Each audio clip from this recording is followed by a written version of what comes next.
and privileged to invite the special guest of honor, our affable, cerebral, and erudite Vice President of the Federal Republic of Nigeria, His Excellency Professor Yemi Osinbajo, SAN, GCON, to make his remarks. Your Excellency, sir. Please give him an Abuja welcome. Thank you. Thank you very much. Please sit.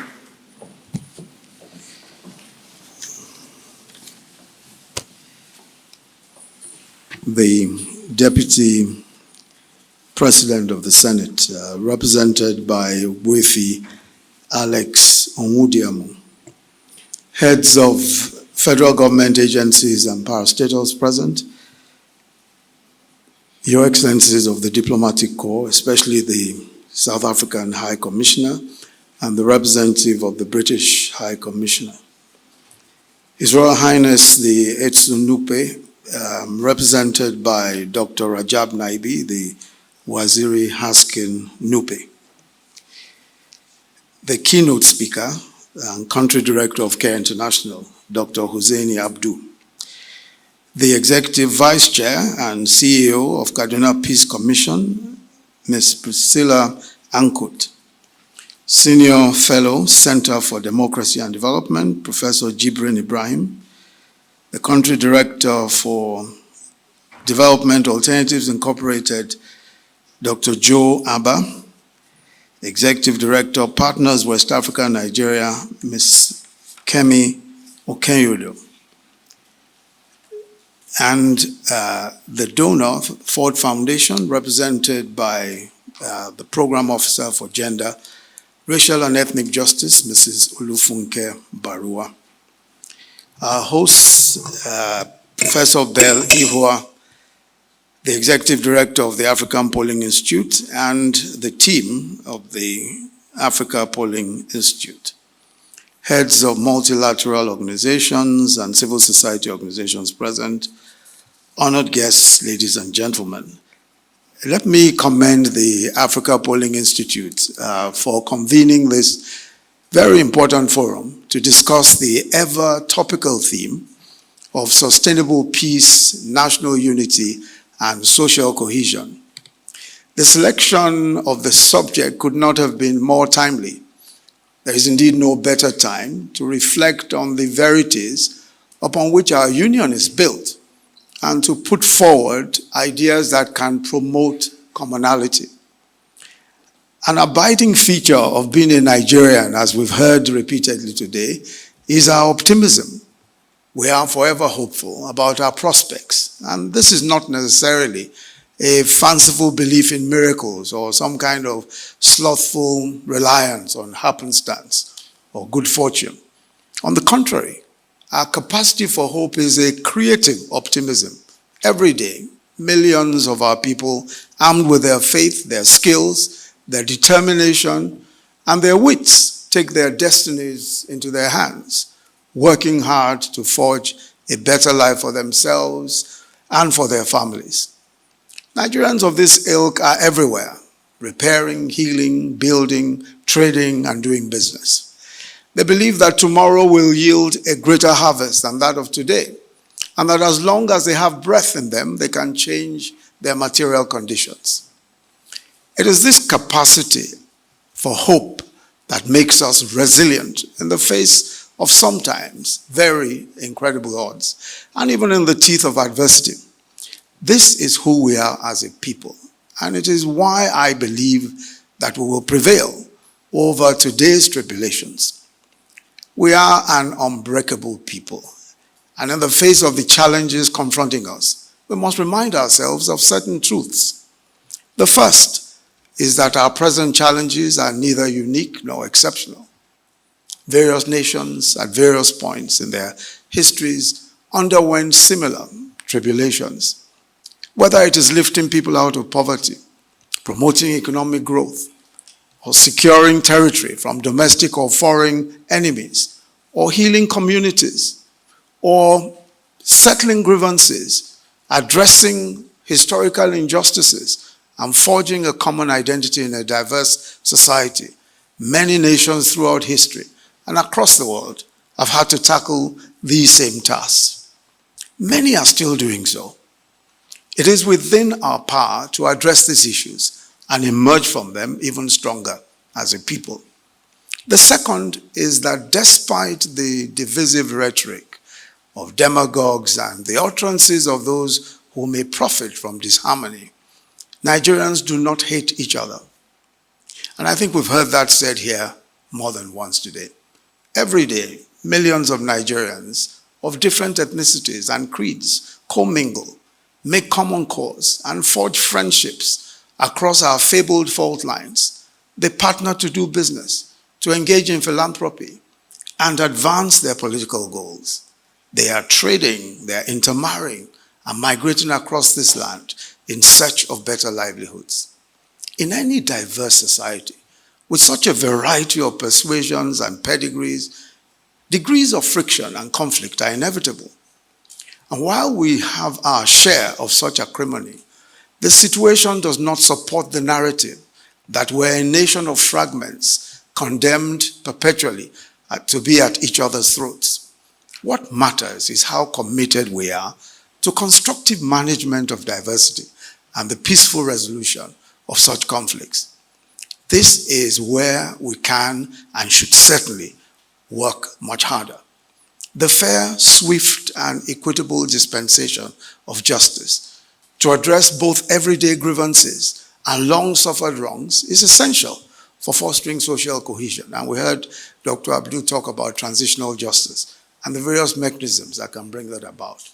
We must strengthen the institutions which at every level can deliver justice, inclusion, and mutual security. In many quarters, there are feelings of alienation and exclusion. And to this point, thirdly, we must recognize the ways in which we perpetuate institutional discrimination and cause people to see their identities as weapons for procuring opportunity, often at the expense of others.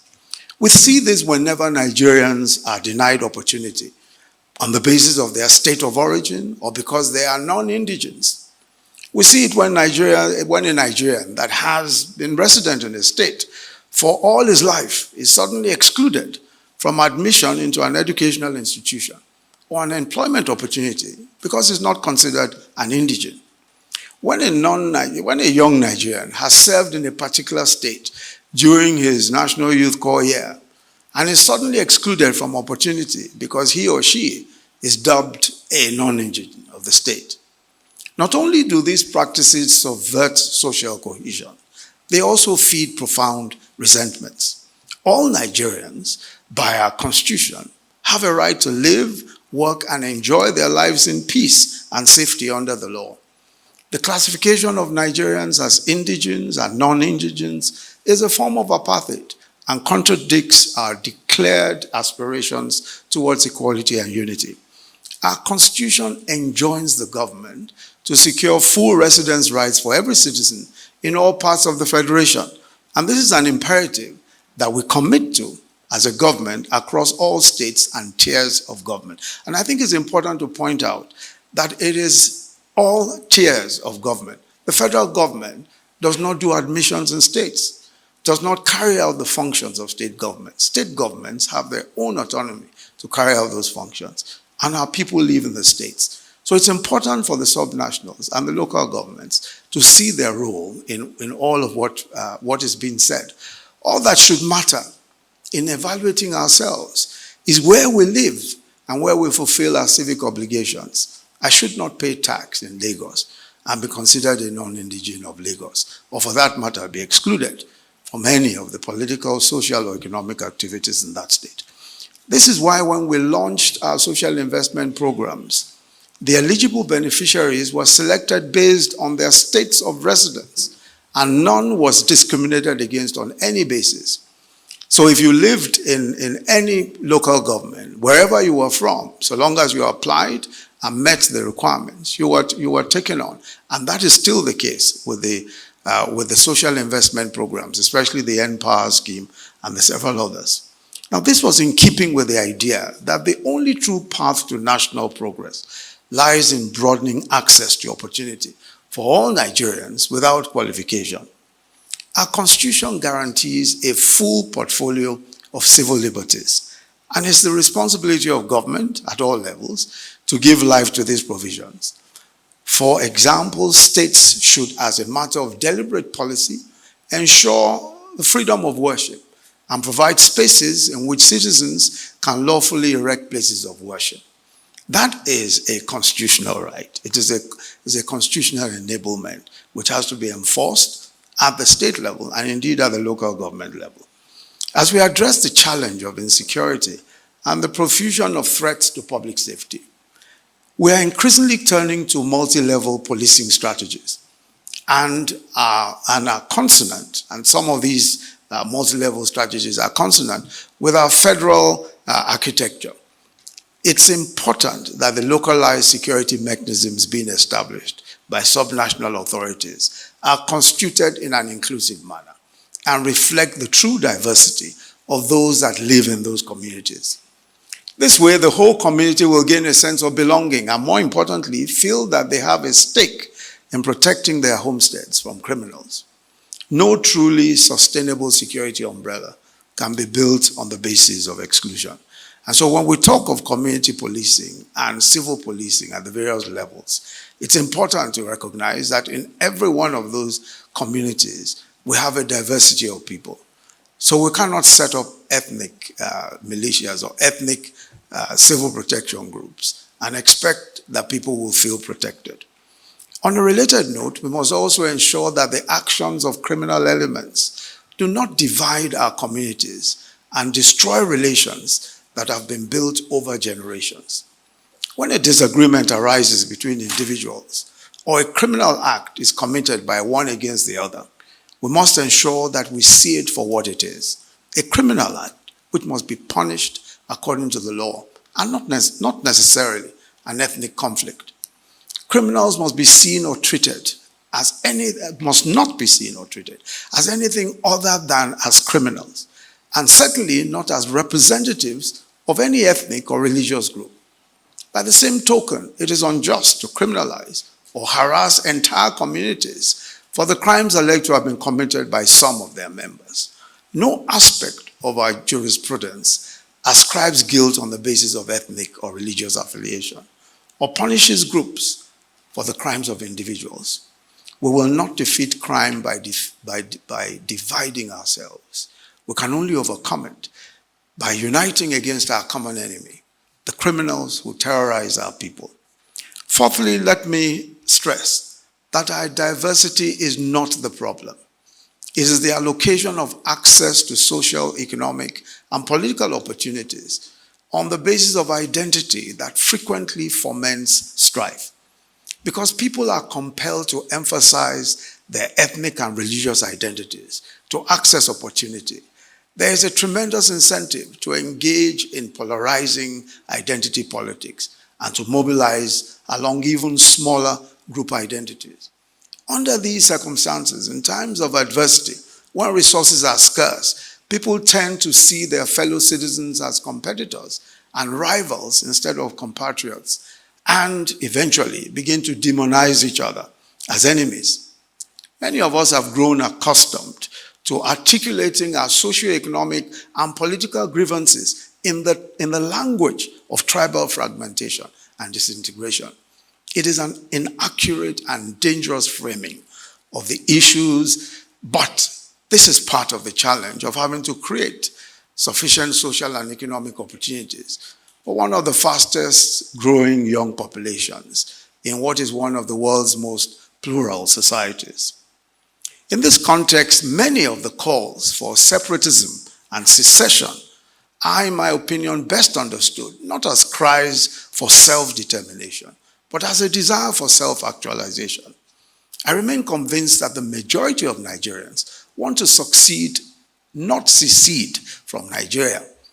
They want to succeed in this nation, and they believe that this nation offers them the best opportunity to do so. These voices of separatism tend to overlook the strength of the social, economic, and filial bonds that keep us together. And this brings me to my fifth point. We must acknowledge and harness the natural and man-made strategic assets that make unity an economic necessity for us. Since ancient times, trade has always linked our diverse communities and remains a true Nigerian ethic. From our huge open-air markets everywhere, which are nodes of vast trading networks, to the luxury bus fleets and the haulage businesses that traverse the length and breadth of this nation all day and all night, there's a vibrant, dynamic, informal economy that is often overlooked when discussing our collective prospects as a people. Our size and population offers a large domestic market which provides entrepreneurs and investors with deep wells of demand for goods and services. Our long history of internal trade has created synergies between our communities, which have become strengthened over the course of centuries. Places like Onitsha, Shagamu, Lagos, Kano, and Aba are trading terminals serving vast local and transnational supply chains. Indeed, our principal cities all developed around trade.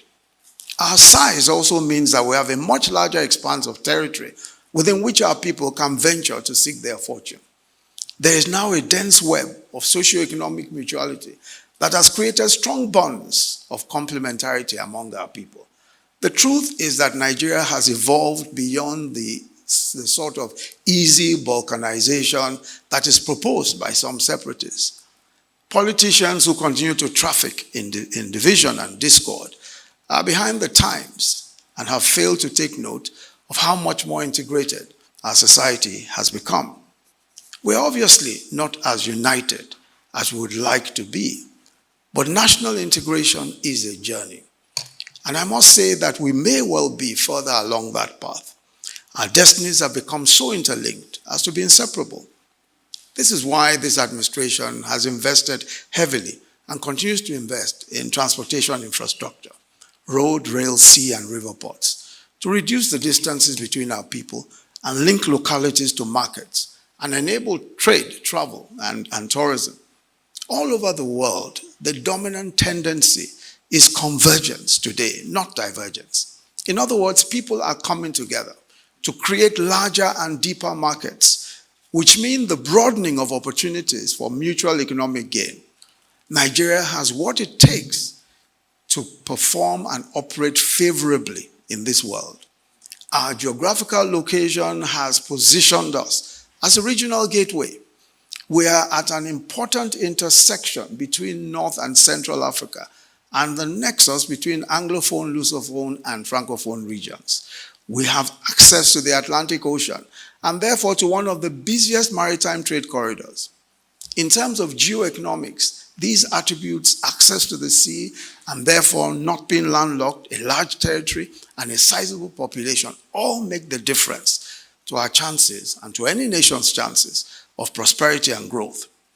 The enormous advantages of large markets is why all of Africa is today signing up to the African Continental Free Trade Agreement to make us the largest free trade zone in the entire world. Certainly, Africa's largest market, Nigeria, will be a great loser if we were to break up when we see the greatest economic advantage to our size about to come to life. In short, staying together as a collective affords each of our communities far more opportunities for prosperity than they would have if they went their separate ways. We have all that it takes to be truly more than the sum of our parts. And it's our responsibility to harness and consolidate these assets for the common good of all Nigerians. We will continue to work hard to create an umbrella of inclusive prosperity over our people. This is the defining task of our generation. Let me conclude. When we highlight our resilient character, this is not to downplay the challenges confronting us. It is clear that we must renew the social contract and deepen the meaning and durability of our citizenship. Nation building is hard work, and it's an intergenerational endeavor. It's also about how we express our humanity. In 2019, I had the honor of receiving Malam Abdullahi Abubakar, an 83-year-old Islamic cleric who saved the lives of hundreds of Christians from terrorists in Bakin Ladi in Plateau State. On June 23, 2018, Malam Abubakar and his assistant Umar Abdullahi, hid and rescued over 200 people inside the mosque in his home. These were Christians fleeing from terrorists. He insisted that those who he had given refuge were his guests and that the bandits would have to kill him before they would do harm to anyone under his roof. In this instant, it did not matter that Malam Abubakar is Hausa or that his assistant was Fulani, or that the people that they protected was at great risk to their own lives, or that these people were of a different faith or different ethnicity. All that mattered was their shared humanity, which transcends fault lines of tribe, of tongue, and creed. And part of my hope for our country lies in the heroism and humanity of people like Malam Abubakar. And examples like this are common, far more common than we appreciate. Earlier this year, Shasha Market in Ibadan, another of our great trading localities, where Nigerians from the north and south have come for generations, have intermarried and coexisted, was beset by rioting and killings. The incident was widely reported as an ethnic conflict between the Hausas and the Yorubas. However, on the ground, as reported by Premium Times of February 19, 2021, members of both groups protected and shielded each other from harm.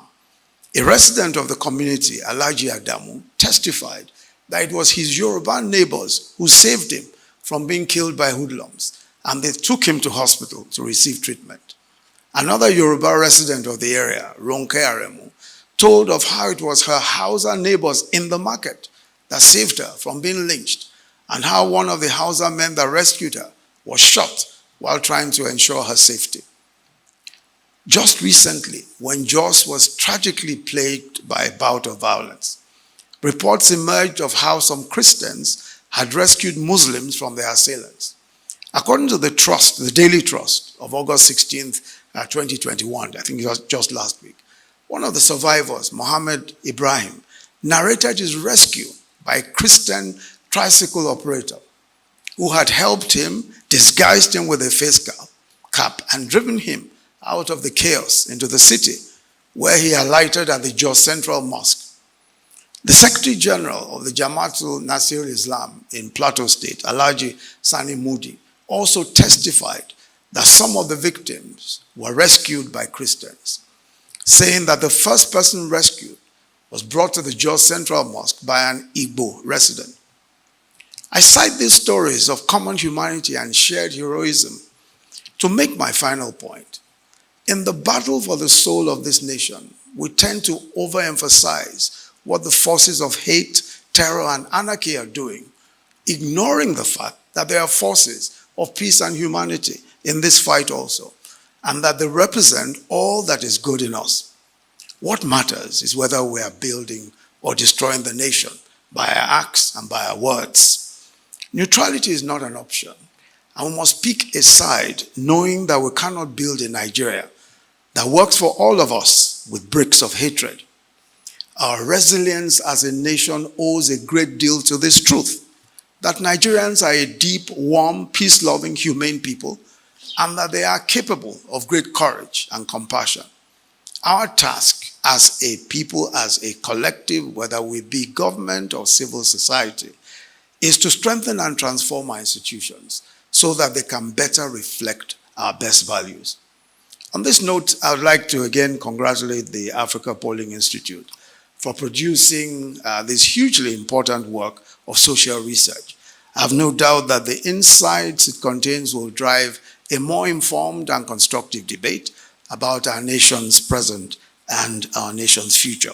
Thank you very much for listening.